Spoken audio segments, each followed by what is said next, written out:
Hey everyone, this is Christian Medina, your local real estate expert here in Southern California. Today I'm sitting down with Idrees Khan with Pacific Lending. And in today's video, we're going to talk about what is needed to get qualified for a home.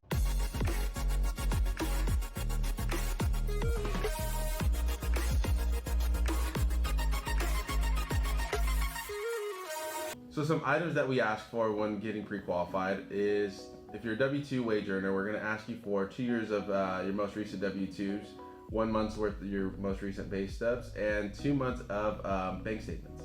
If you are self-employed, we're going to ask you for 2 years tax returns, and also if you're a 1099 employee, we're going to ask you for 2 years worth of tax returns. So Idrees, do you need a 700 FICO score in order to qualify for a home loan? No, you don't. Easy answer. The people can qualify as low as 500. Typical FHA is at 580. Conventional loans are starting at 620. Okay, so you mentioned 500 FICO yes. score?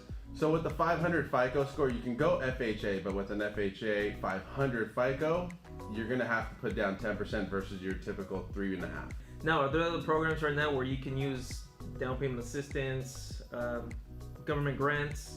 There are, and with those types of programs, they require their own guidelines on their FICO score. So typically it's around 640. Well, let me ask you this. Is there a difference in, say, the type of program for someone that's going to be at a 580 FICO score versus one that's a 700 FICO score?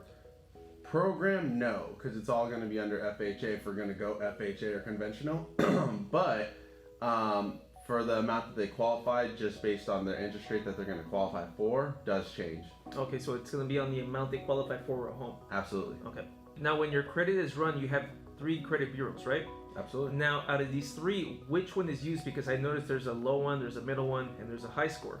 So what we look for is we take the middle score out of the 3 scores. So if you have a 700, a 690, and a 680, we're going to use 690. Now, the second item that's needed to get your pre-qualification going is employment, right?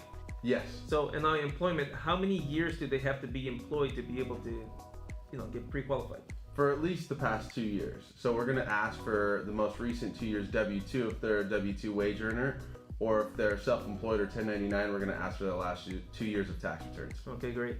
Okay, so a quick question here. So if I worked at the restaurant business 1 year and then the second year I was working for an IT department, would that count as the 2 years that you guys need to get qualified for a home? Typically, no. You're going to want to be in the same type of job field. So if you're going from one company to another, that still is fine, but it has to be in similar job fields to where it makes sense for the past 2 years.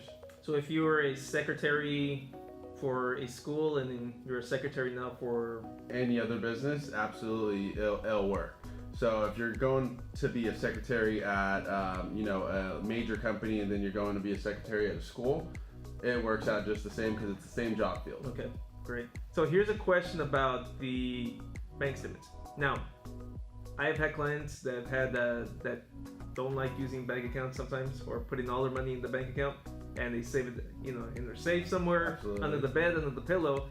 Should they just grab all that money, walk into the bank, and deposit it? If it's not in escrow already, then absolutely. Beforehand, you always want to plan ahead. So you're going to tell your client, if you do have money underneath the mattress, put it in the bank account so we can actually document it and show it. So they should do this before getting into escrow, before getting into escrow. Once we're in the pre-qualifying stage, we can do that and instruct them to do that and say, hey, you know what? If you have any cash, put it in. That way, when they end up finding the house a month or 2 down the line, that's a non-issue. Okay.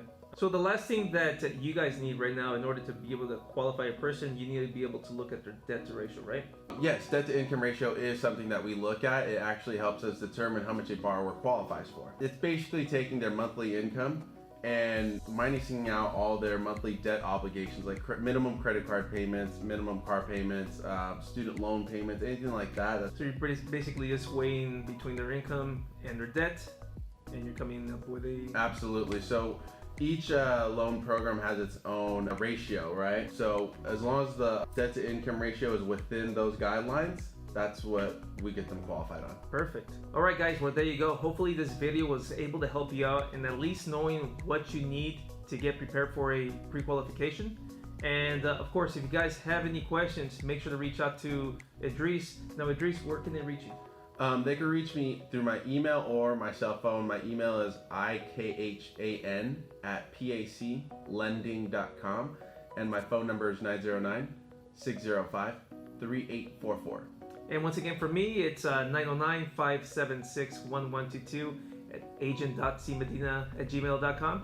That, of course, is where you can reach me if you wanted to connect with me or if you wanted me to put you in touch with Idrees as well. So that's it for today's video. Hopefully this video was helpful to you guys. I'll see you guys on the next video. Have a great day. Take care.